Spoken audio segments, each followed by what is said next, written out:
बाबू रोज की तरह अपने खेत में काम कर रहा था। उसके खेत में एक कुआं था।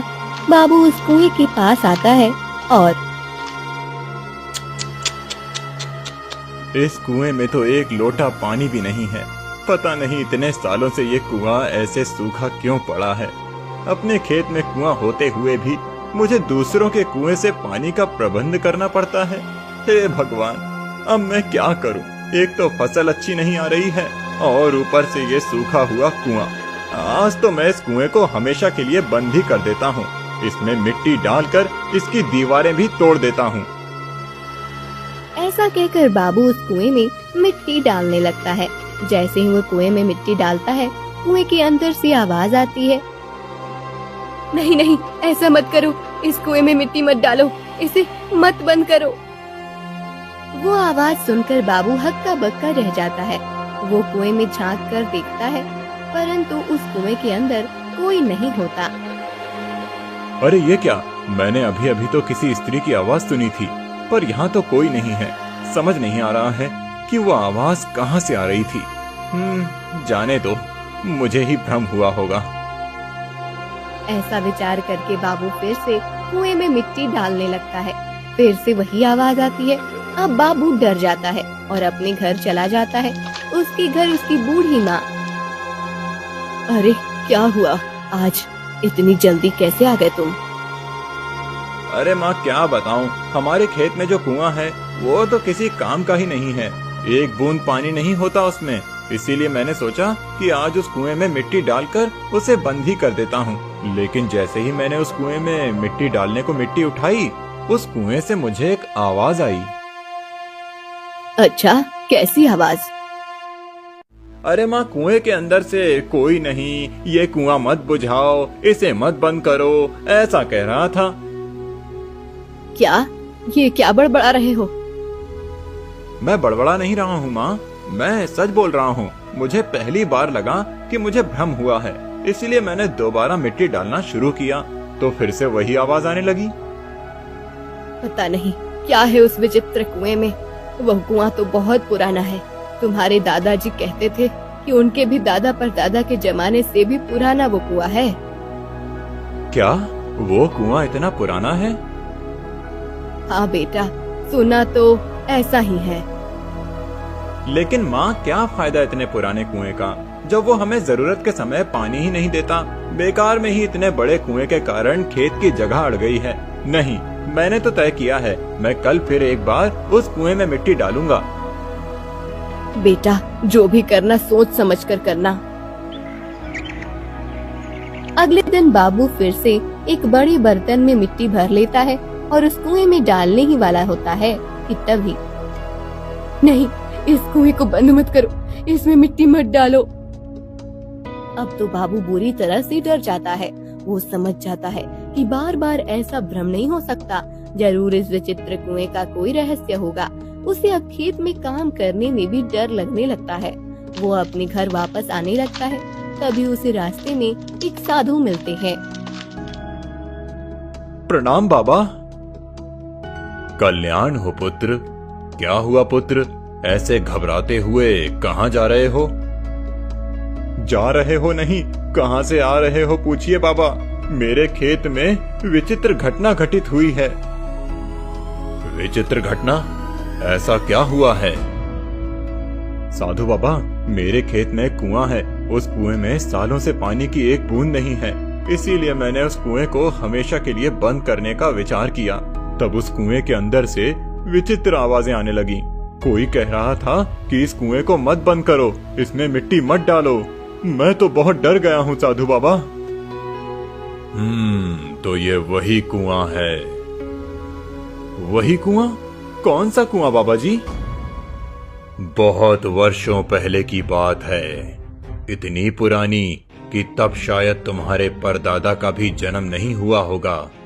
उस समय इस राज्य के महाराज थे, महाराज मेघनाथ। साधु बाबा बाबू को वर्षों पहले की एक कहानी बताना शुरू करते हैं, जिसे सुनकर बाबू का भय अब आश्चर्य में बदलने लगता है। उस समय महाराज मेघनाथ एक बड़े ही अनुशासन प्रिय राजा थे। उन्हें किसी भी चीज में गलती बर्दाश्त नहीं होती थी। उनकी एक बहुत सुंदर पत्नी थी, महारानी प्रेमलता। एक दिन, महारानी, महारानी। जी महाराज। महारानी, हम कुछ समय के लिए प्रवास पर जा रहे हैं, आप हमारे जाने की तैयारी कीजिए।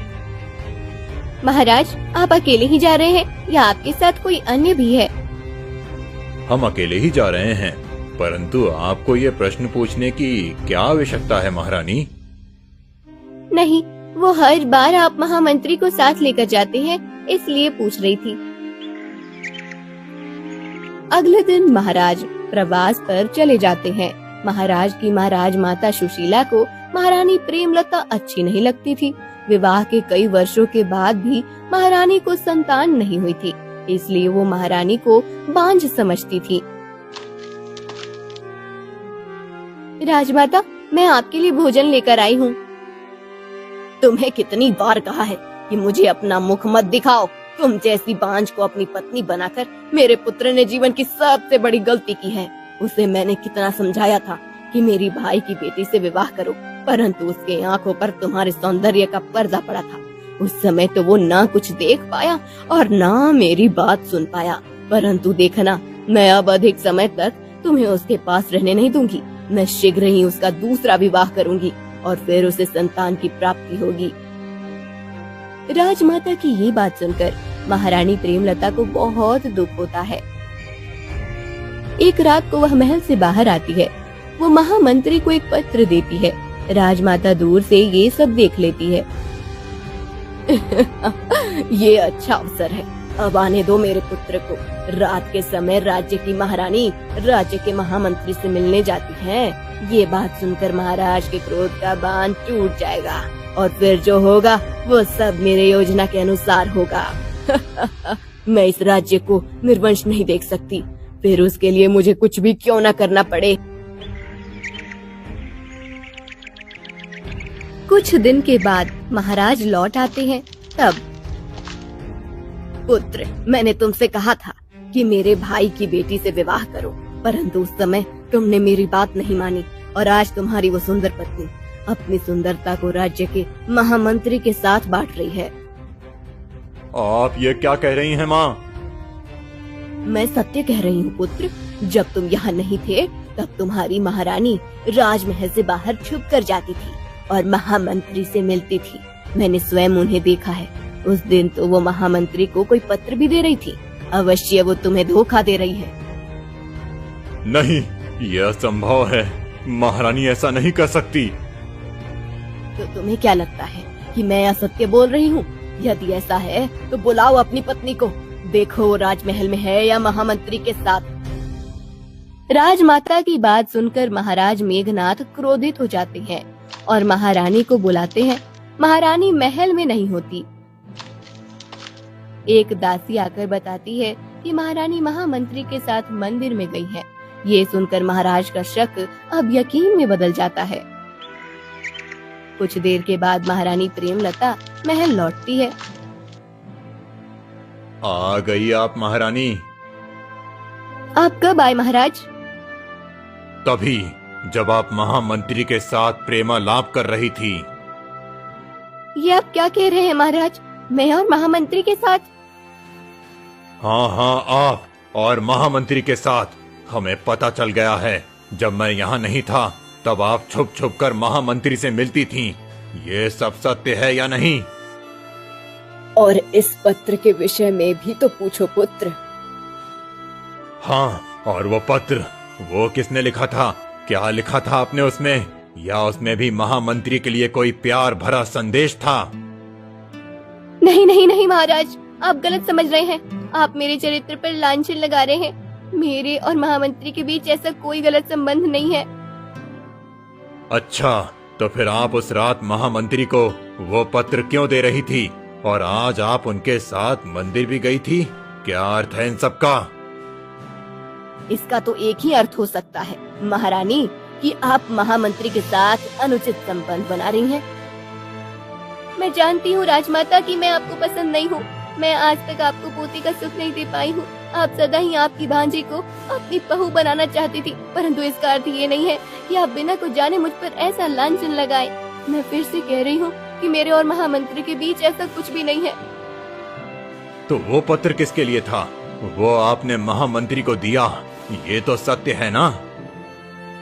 महाराज, वो पत्र मैंने महामंत्री को दिया, ये सत्य है, परंतु उसमें कोई भी प्रेम संदेश नहीं था।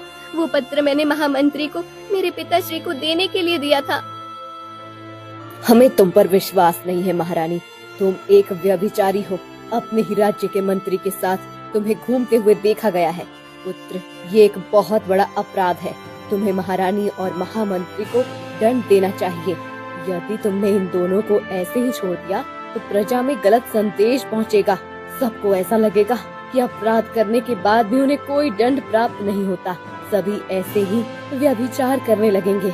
राज्य में किसी को भय नहीं रहेगा और राज्य की व्यवस्था भी बिगड़ जाएगी। आप सत्य कह रही हैं माँ, मैं इन दोनों को दंड अवश्य दूंगा। आप ये बहुत गलत कर रहे हैं महाराज। मैंने कुछ भी अनुचित नहीं किया है। वो पत्र मैंने मेरे पिताश्री को दिया था, क्योंकि एक दासी से मुझे पता चला था कि राजमाता मुझे आपसे दूर करने की हर संभव कोशिश कर रही हैं। यही सब मेरे माता पिता को बताने के लिए मैंने वो पत्र भेजा था।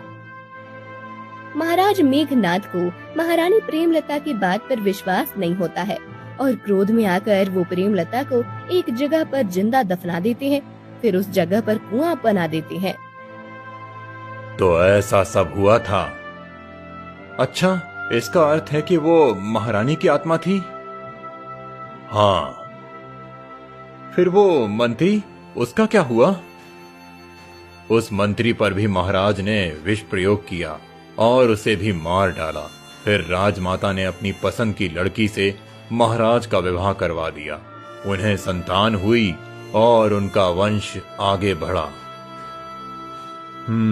ये सब तो समझ आ गया मुझे बाबा, परंतु अब महारानी की वो आत्मा मुझे परेशान क्यों कर रही है? मुझे वो कुआं बंद क्यों नहीं करने दे रही है? जिंदा दफना देने के कारण से उसकी कई इच्छा पूर्ण रह गई और उन्हें पूरा करने के लिए उसे एक शरीर की आवश्यकता है। फिर मैं क्या करूं साधु बाबा, आप ही मेरा मार्गदर्शन कीजिए। पुत्र, ये सारी बात महाराज शूरसेन को जाकर बताओ। आखिर महाराज शूरसेन उनके ही वंशज हैं, वो अवश्य कुछ कर सकते हैं। साधु बाबा से आशीर्वाद लेकर बाबू महाराज शूरसेन के पास आता है और उन्हें ये सब बता देता है। हमें भी पता है कि कई पीढ़ियों पहले महल में कुछ ऐसा हुआ था जो अनुचित था। चलो, मैं आता हूँ तुम्हारे साथ। महाराज शूरसेन बाबू के खेत में आते हैं। विचित्र कुएं की बात पूरे गांव में फैल जाती है और सभी प्रजाजन बाबू के खेत में पहुंच जाते हैं। महाराज कुएं के पास आते हैं और महारानी प्रेमलता, आप मुझसे बात कर सकती हैं? मैं आपका वंशज हूँ। आपकी इच्छा को पूर्ण करना मेरा दायित्व है। कुएं के अंदर से महारानी की आत्मा बोलती है, आगे तुम, अब मेरी इच्छा पूर्ण करो। मुझे एक शरीर चाहिए जिसके माध्यम से मैं अपने अधूरे कार्य पूर्ण कर सकती हूँ। अवश्य महारानी, मैं आपके लिए शरीर का प्रबंध करता हूँ, परंतु आपको मुझे वचन देना होगा कि आप शरीर प्राप्त करने के बाद किसी को परेशान नहीं करेंगी। हाँ, किसी को नहीं, केवल तुम्हें और तुम्हारे परिवार को छोड़कर तुम्हारे राजमहल का मैं निशान भी मिटा दूंगी। तुम्हारे राज परिवार के कारण मेरी मृत्यु हुई है। महारानी, उस समय आपके साथ जो हुआ वो अनुचित था, ये मुझे मान्य है। आप पर किसी ने विश्वास नहीं किया और आपको लांछन देकर आपकी हत्या कर दी गई, परंतु उस बात को अब बहुत समय बीत गया है। आप मुझसे उसका प्रतिशोध लेकर क्या करेंगी? प्रतिशोध तो मैं अवश्य लूंगी, बस एक बार मुझे शरीर प्राप्त हो जाए। आत्मा की यह बात सुनकर महाराज शूरसेन भी सोच में पड़ जाते हैं। उन्हें भी समझ नहीं आता कि अब क्या करें। तब साधु बाबा आते हैं महाराज सूरसेन साधु बाबा को आत्मा की मांग बताते हैं। एक ही उपाय है महाराज, उस आत्मा को मुक्त करना पड़ेगा। यदि उसे मुक्त नहीं किया तो वो और ज्यादा भयानक बन जाएगी और केवल आपके लिए नहीं अपितु सबके लिए संकट बन जाएगी। आप ही बताइए मुनिवर कि मैं ऐसा क्या करूं कि ये आत्मा मुक्त हो और इसका संकट टल जाए। महाराज, ये आपकी पूर्वज थी, इसीलिए आपको इनका अंतिम क्रियाकर्म करना पड़ेगा। वो आत्मा अभी वायु रूप में है, इसीलिए वो कुछ नहीं कर पा रही है। यही अवसर है, आप इस कुएं के अंदर जाकर एक हवन कीजिए। उस हवन के करते ही महारानी की आत्मा मुक्त हो जाएगी और फिर कभी आपको तंग नहीं करेगी। साधु बाबा की बात सुनकर महाराज सूरसेन डरते हुए कुएं के अंदर जाते हैं और वहां आत्मा मुक्ति हवन करते हैं। उस हवन के संपन्न होते ही महारानी की आत्मा मुक्त होती है और स्त्री के आकार का धुआं कुएं के बाहर जाकर आसमान में खो जाता है। महाराज, अब वो आत्मा मुक्त हो गई है, अब किसी को भी कोई भय नहीं है। सभी अपने अपने घर चले जाते हैं। वो विचित्र कुआं मुक्त हो जाता है और उसमें पानी भर जाता है। कुएं में इतना पानी होता है कि वो फिर से कभी खत्म नहीं होता। सभी लोग विचित्र कुएं की बात को याद करके उसके किस्से सुनाने लगते हैं। शिरपुर राज्य में एक मूर्तिकार घनश्याम नदी पर बैठा हुआ था। तभी वहाँ एक सुंदर और सजी धजी हुई लड़की आती है। उस लड़की को देखकर, वाह, कितनी सुंदर कन्या है। इसका सौंदर्य देखकर लगता है कोई रास्ती स्त्री हो। घनश्याम उस कन्या की सुंदरता के विषय में विचार करते हुए अपने घर आता है। वो अपनी छिन्नी और हथौड़ी लेकर पत्थर से मूर्ति बनाने का कार्य आरंभ करता है। जब उसकी मूर्ति बनकर तैयार हो जाती है तब वो उसी कन्या की तरह होती है जिसे घनश्याम ने नदी पर देखा हुआ था। अरे, ये तो उसी कन्या की मूर्ति बन गई है जो उस दिन मैंने नदी पर देखी थी। लगता है कि उस कन्या की सुंदरता की छवि मेरे मन में ऐसी बैठ गई थी कि मेरी कल्पना में केवल वही थी, इसीलिए मेरे हाथों से उसकी इतनी सुंदर मूर्ति बन गई है। अब इस मूर्ति को आंगन में रख देता हूँ, इस मूर्ति का बहुत अच्छा मूल्य प्राप्त होगा मुझे। घनश्याम उस मूर्ति को अपने घर के आंगन में रख देता है।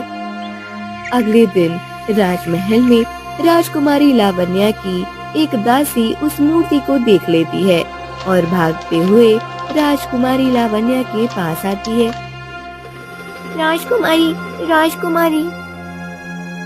राजकुमारी पलटकर दासी के पास देखती है। राजकुमारी वही सुंदर कन्या होती है जिसे घनश्याम ने नदी पर देखा था। क्या हुआ दासी, इतनी भागते हुए क्यों आ रही हो? राजकुमारी, हमारे राज्य के एक मूर्तिकार के घर के आंगन में मैंने आपकी मूर्ति देखी। क्या, मेरी मूर्ति? हाँ राजकुमारी, परंतु उस मूर्तिकार ने बिना मुझे देखे मेरी मूर्ति कैसे बनाई? चलो मैं स्वयं आकर देखती हूँ। राजकुमारी लावण्या दासी और कुछ सैनिकों के साथ घनश्याम के घर आती है। अपनी अनुमति के बिना किसी मूर्तिकार ने मूर्ति बनाई है, ये सोचकर राजकुमारी लावण्या क्रोधित हो जाती है। मूर्तिकार, तुम्हारा इतना दुस्साहस कि तुमने मेरी अनुमति के बिना और मुझे बिना देखे मेरी मूर्ति बना ली। मैंने आपको उस नदी पर देखा था। आपके सौंदर्य की छवि मेरे मन में ऐसी बस गई थी कि मेरे हाथों अपने आप ये मूर्ति बन गई। मूर्तिकार, तुम जानते हो कि ये कौन है? नहीं, मैंने नहीं जानता। मैंने तो ऐसे ही ये मूर्ति बना ली है। ये शिरपुर राज्य का राजकुमारी लावण्या है। तुमने राजकुमारी की अनुमति के बिना उनकी मूर्ति बनाकर उचित नहीं किया है। जब मैंने मूर्ति बनाई तब मुझे पता ही नहीं था कि ये इस राज्य की राजकुमारी हैं। तो फिर अपराध कैसा? देखो मूर्तिकार, वैसे तो मैं सबके साथ स्नेह से व्यवहार करती हूँ, परंतु तुमने ये अनुचित किया है, इसलिए मैं तुमसे बहुत क्रोधित हूँ। एक तो तुमने मेरी मूर्ति बनाई और उसे ऐसे अपने आंगन में रखा जिससे ये सबके दृष्टि में आ रही है। मेरी इस मूर्ति को देखकर पता नहीं प्रजा क्या विचार करेगी, इसलिए मैं नहीं चाहती कि ये मूर्ति कोई देखे। तुम इसे नष्ट कर दो। राजकुमारी, मैंने बहुत श्रम से ये मूर्ति बनाई है।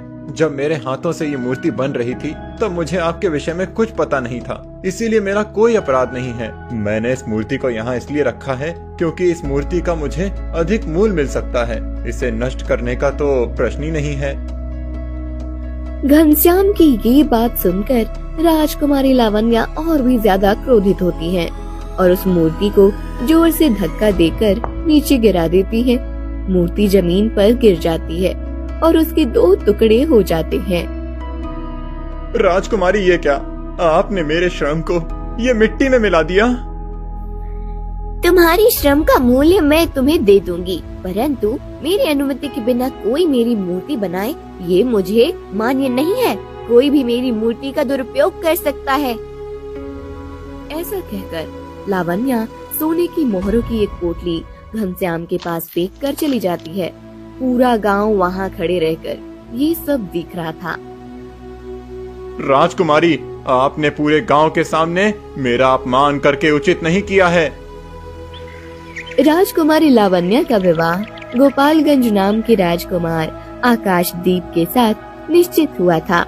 अब उनके विवाह को कुछ ही दिन शेष थे, इसलिए महारानी भानुमति कहती हैं, लावण्या, हमारे कुल में विवाह से पूर्व कुल देवता के मंदिर में जाकर दर्शन लेने की प्रथा है, इसलिए तुम जाकर कुल देवता के दर्शन कराओ। मुझे विवाह की सज्जता करने के लिए महल में रहना अनिवार्य है। तुम अपनी दासियों और कुछ सैनिकों के साथ चली जाना।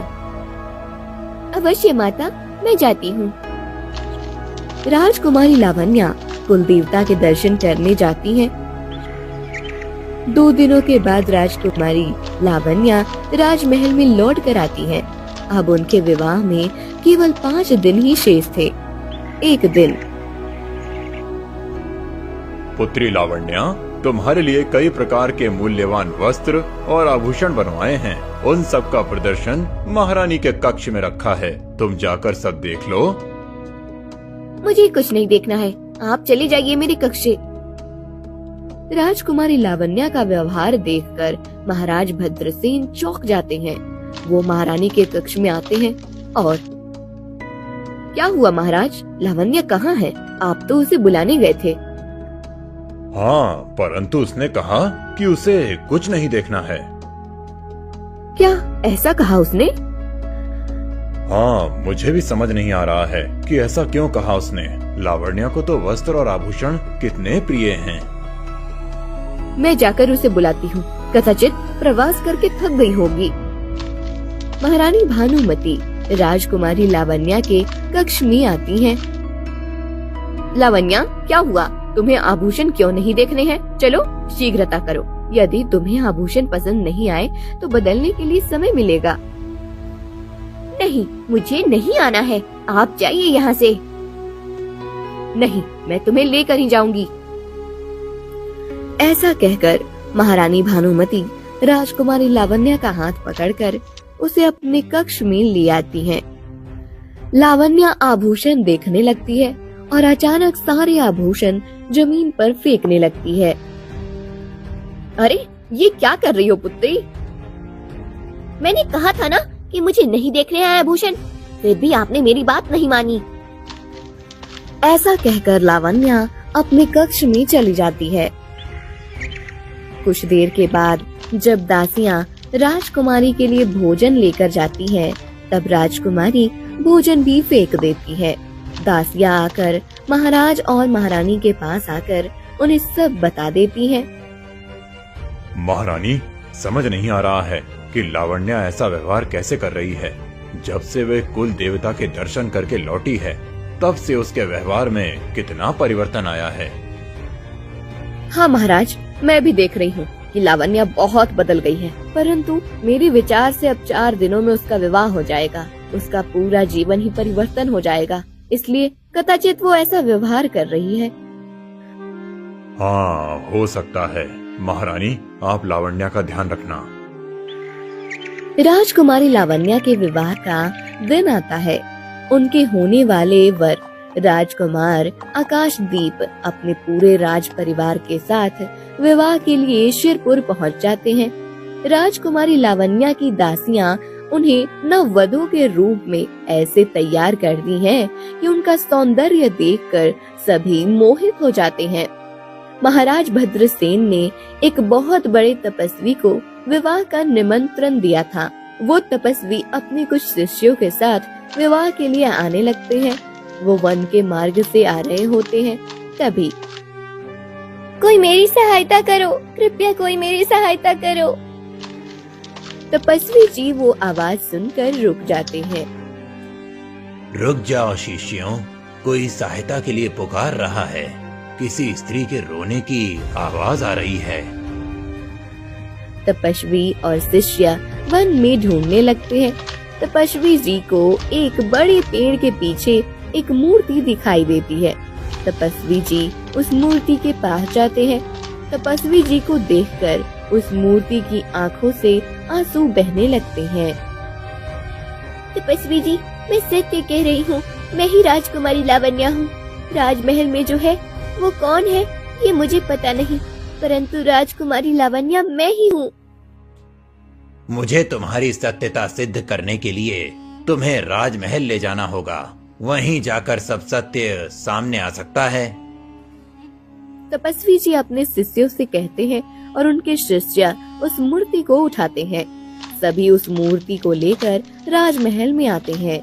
वहाँ विवाह मंडप में राजकुमार आकाशदीप अपने राज परिवार के साथ बैठे हुए होते हैं और उनके सामने ही राजकुमारी लावण्या महाराज भद्रसेन और महारानी भानुमति के साथ बैठी हुई होती है।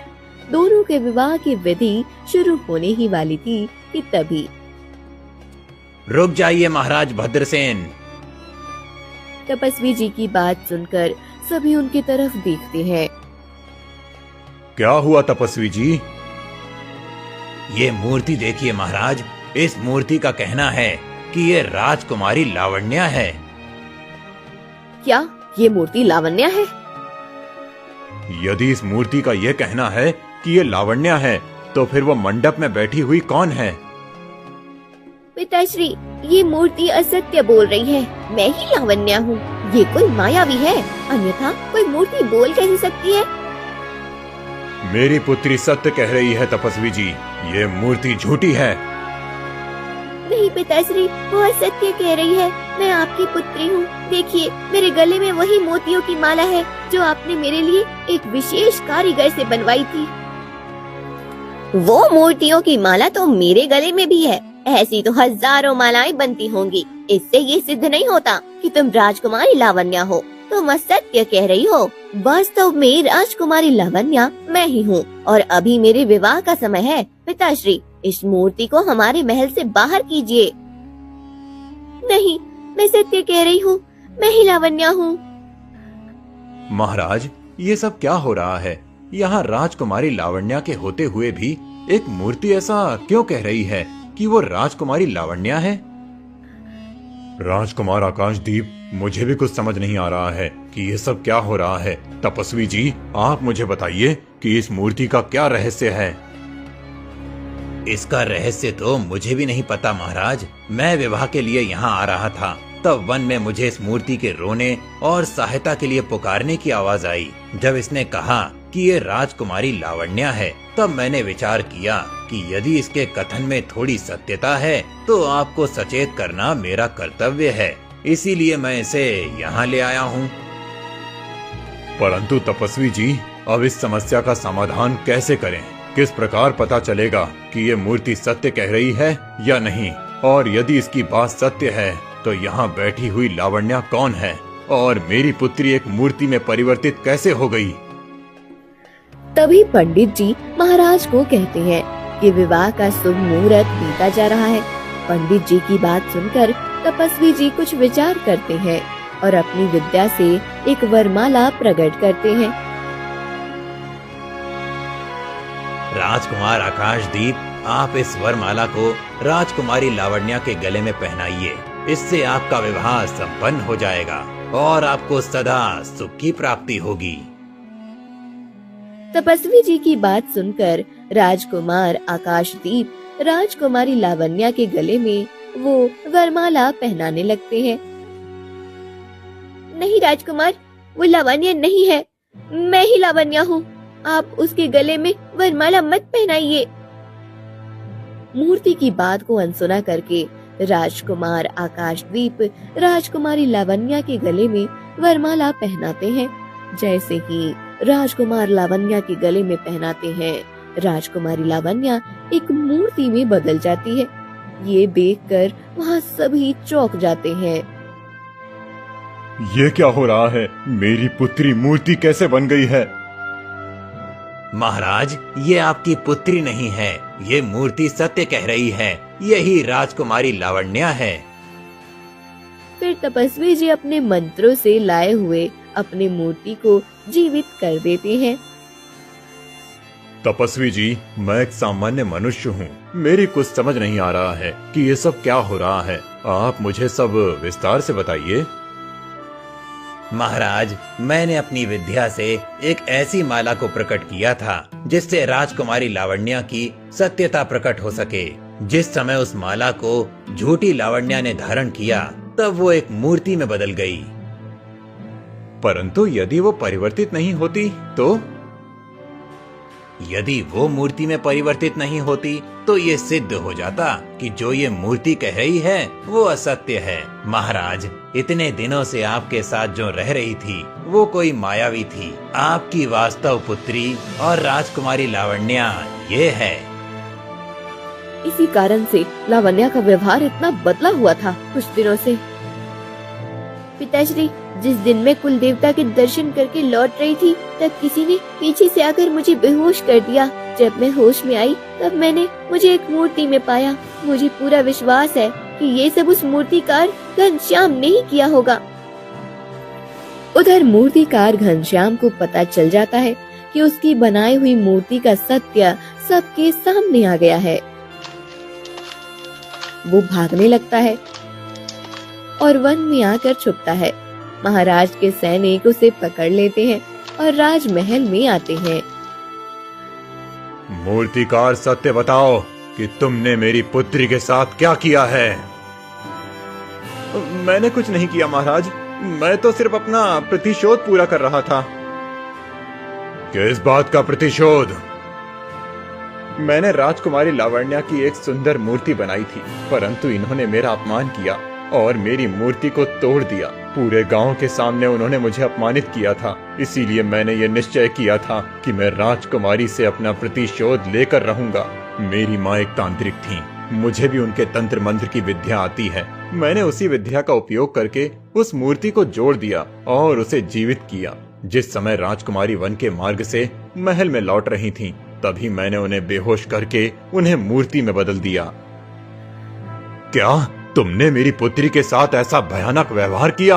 आज यदि तपस्वी जी उस वन से नहीं आते तो हमें कभी पता नहीं चलता कि हमारी पुत्री एक मूर्ति बन चुकी है। मेरी योजना तो लगभग सफल ही हो गई थी। मेरी बनाई हुई जिस मूर्ति को राजकुमारी ने तोड़ दिया था, उसी को मैंने उनके स्थान पर राजमहल में भेज दिया था। इस मूर्तिकार ने क्रोध की भावना से उस मूर्ति को जीवित किया था। इसी कारण से वो मूर्ति सबसे बदला हुआ व्यवहार कर रही थी। दुष्ट मूर्तिकार, मैंने वो मूर्ति तोड़ दी थी क्योंकि मैं नहीं चाहती थी कि मेरी मूर्ति का तुम ऐसे प्रदर्शन करो। मैंने तुम्हें चेतावनी दी थी, परंतु तुमने मेरी बात नहीं मानी थी, इसलिए मुझे वो मूर्ति तोड़नी पड़ी थी।